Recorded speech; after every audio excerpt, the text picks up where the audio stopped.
कहानियाँ कहानियाँ सिर्फ सुनने के लिए नहीं होती। कुछ कहानियाँ होती हैं महसूस करने के लिए। सो हेडफोन्स लगा लीजिए, लाइट ऑफ कीजिए और खुद को तैयार कीजिए। मैं हूँ आप सबकी narrator Kaushiki Bhatt and welcome to the channel the horror by Kaushiki.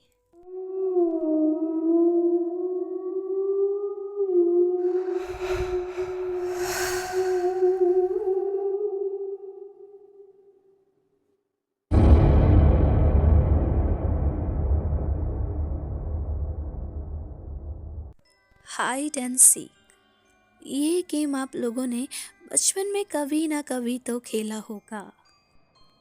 लेकिन अब आप पूछेंगे कि कौशिकी, इसमें क्या बुराई है? इसमें कोई भी बुराई नहीं है, लेकिन वो तब तक जब तक आप इंसानों के साथ खेल रहे हैं। आज हम बात करने वाले हैं एक ऐसे रिचुअल के बारे में जो जापान में फेमस तो हुआ था, लेकिन अब वर्ल्ड वाइड जाना जाता है। और इस रिचुअल का नाम है हितोरी काकुरेंबो, जिसका सिंपल सा मतलब है सोलो हाइड एंड सीक, यानी कि अकेले हाइड एंड सीक को खेलना।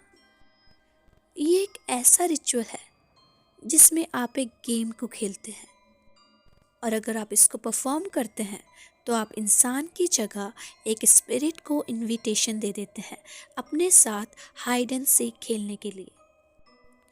अब इसका रीज़न है क्या? आखिर लोग ये खेलते क्यों हैं? तो इसका जवाब सीधा सीधा है कि आप इससे अपनी ज़िंदगी भर की क्यूरियोसिटी को दूर कर सकते हैं।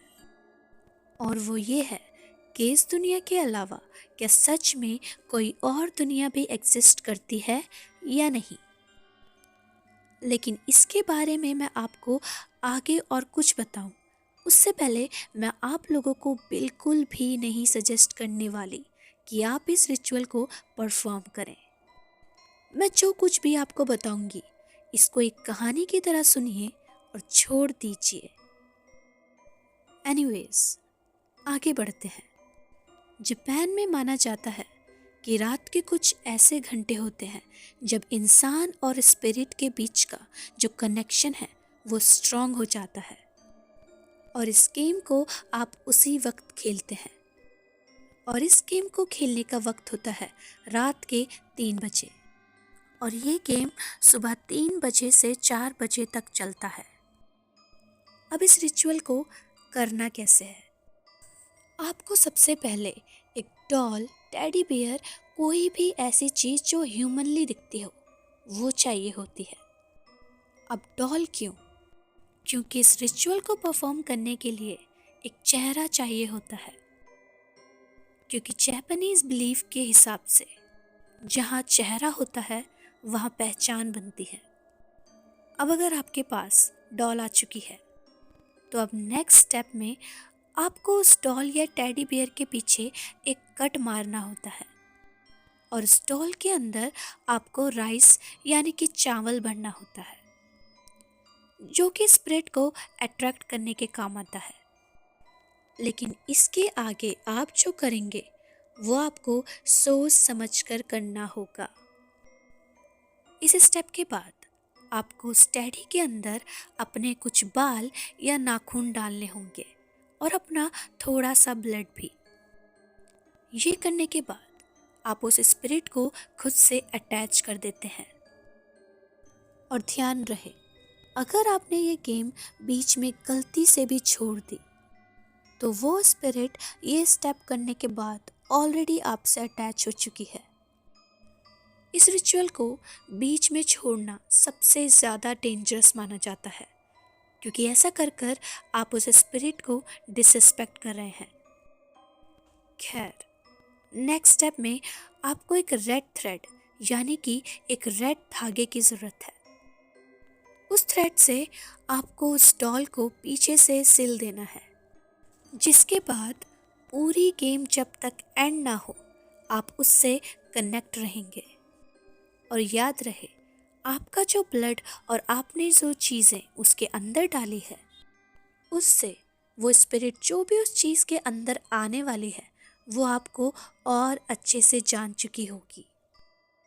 आपका पास्ट, आपका प्रेजेंट और तो और आपके हिडन सीक्रेट्स भी। अब इसके बाद आता है नेक्स्ट स्टेप। ध्यान रहे, आपके पूरे के पूरे घर में सिर्फ और सिर्फ आप ही होने चाहिए और कोई भी नहीं। और पूरे घर में अंधेरा होना कंपलसरी है। इस गेम को स्टार्ट करने से पहले मेरा आपके लिए एक छोटा सा सजेशन है। गेम को स्टार्ट करने से पहले ही अपने छुपने की जगह को सोच लें, क्योंकि जो भी चीज़ आपको ढूंढने आने वाली है उसके इंटेंशंस अच्छे तो बिल्कुल भी नहीं होंगे। अब इसके बाद आपको उस डॉल या टैडी को कहीं भी किसी रूम या बाथरूम में रख देना है। वैसे बाथरूम में रखना सबसे ज़्यादा सही माना जाता है। अब जो स्टेप है वो करने के बाद आप अपनी लाइफ को रिस्क में डाल चुके होंगे। आपको उस डॉल को चाकू से 3-4 बार स्टैब करना होगा। और ये करते वक्त आप ये ध्यान में रखें कि इस वक्त बारी आपकी थी, ढूंढना आपको था, इसलिए आपने उसको ढूंढकर स्टैब किया है। ये सिग्नल होता है कि आसपास जो भी है वो अब उस डॉल के अंदर आ सकता है।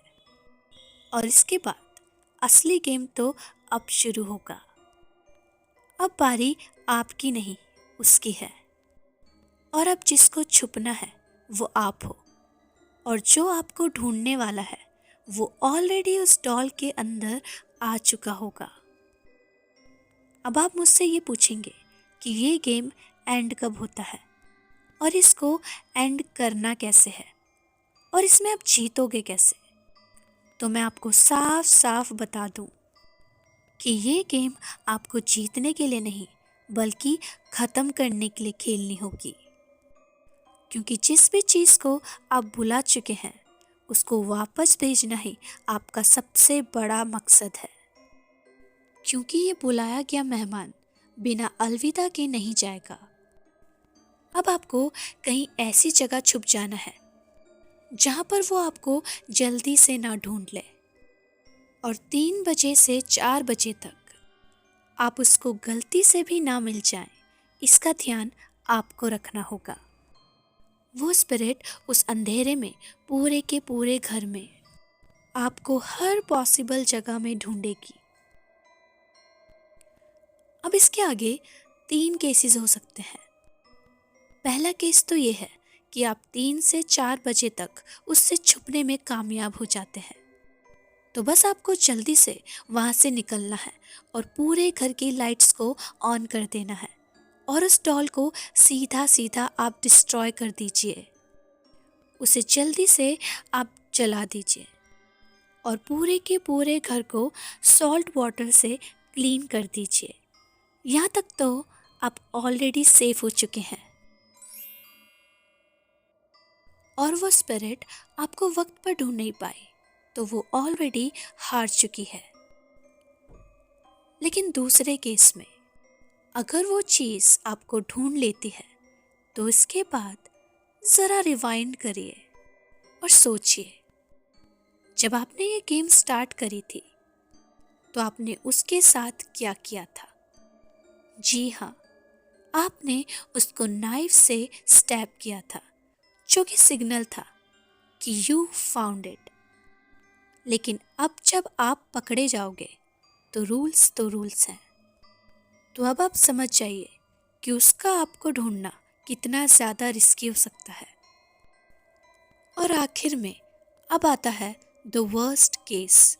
ये केस तो सबसे ज़्यादा वर्स्ट है, और वो केस तो ये है कि आप उस गेम को बीच में ही छोड़ दें। अगर आप बीच में ही डर जाते हैं और आप 3 बजे से 4 के बीच में कभी भी उस गेम को फोर्सफुली एंड करने की कोशिश करते हैं, जैसे कि ज़बरदस्ती लाइट को ऑन करना और उसके बाद डॉल को डिस्ट्रॉय कर देना, तो ध्यान रखिए, डॉल तो डिस्ट्रॉय हो जाएगी लेकिन जो आ गया है वो नहीं गया होगा। और फिर इसके बाद ये पूरा का पूरा गेम पलट जाएगा और आपकी उस डिसरिस्पेक्ट से वो स्पिरिट बहुत ज़्यादा गुस्सा हो जाएगी, क्योंकि एक तो आपने उसको अपने साथ खेलने के लिए इनवाइट किया और फिर ज़बरदस्ती गेम को एंड कर दिया। तो ये चीज़ उसको बिल्कुल भी पसंद नहीं आने वाली। और अटैच तो वो आपके साथ ऑलरेडी हो चुकी थी गेम के स्टार्टिंग में ही, और वो आपका पीछा फिर कभी नहीं छोड़ेगी और ना शायद आप छुड़वा सकेंगे। तो ये थे इस रिचुअल के सारे केसेस जो मैंने आपको बता दिए। बहुत से लोगों ने इस गेम को ट्राई किया है और काफ़ी लोग ये क्लेम कर चुके हैं कि उन्होंने खुद उस डॉल को लोकेशन चेंज करते हुए विटनेस किया है। और अक्सर नाइफ मिसिंग होता है या तो किसी और जगह पर। बहुत से लोगों ने अपने घर पर फुटस्टेप भी सुने हैं। टीवी या रेडियो का अपने आप टर्न ऑन होना उन्होंने महसूस किया है और आवाज़ें वो भी सुनी हैं। बहुत से लोगों का ये भी कहना है कि वो उस रिचुअल को एंड नहीं कर पाए और ज़बरदस्ती उन्होंने इस गेम को एंड कर दिया। और ये करने की वजह से उन्होंने एक ऐसी चीज़ को इनविटेशन दे दिया जिससे वो आज तक पीछा नहीं छुड़वा सके। जापान में माना जाता है अगर आप इस गेम को खेलते वक्त फंस जाते हैं, जैसे कि या तो वो डॉल आपको ढूंढ लेती है और या फिर अब आप और ज़्यादा फाइट नहीं कर सकते, तो सीधा सीधा उस डॉल के ऊपर उसी वक्त सॉल्ट वाटर को फेंक दीजिए और 3 बार आपको उस डॉल की आंखों में आंखें डालकर चिल्लाना होगा, I win, I win, I win. ये करने के बाद शायद कुछ चांसेस हो सकते हैं कि आप बच जाएं, लेकिन गारंटी नहीं है। इवन जापान में आज भी हाईली एडवाइस किया जाता है कि ये गेम बिल्कुल भी नहीं खेलनी चाहिए। तो अब आप मुझे बताइए कि क्या आप ये रिस्की गेम को ट्राई करेंगे?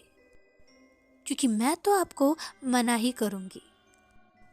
लेकिन अगर आप इतने ज़्यादा निडर हैं और ब्रेव हैं और ये सारे के सारे रिस्क लेने के लिए तैयार हैं और आप इस रिचुअल को परफॉर्म करते हैं और 3 से 4 बजे तक सरवाइव करके रूल्स के अकॉर्डिंग गेम को एंड कर देते हैं और आखिर में बच जाते हैं, तो यहाँ आकर कमेंट्स में अपने एक्सपीरियंस को ज़रूर शेयर करिएगा।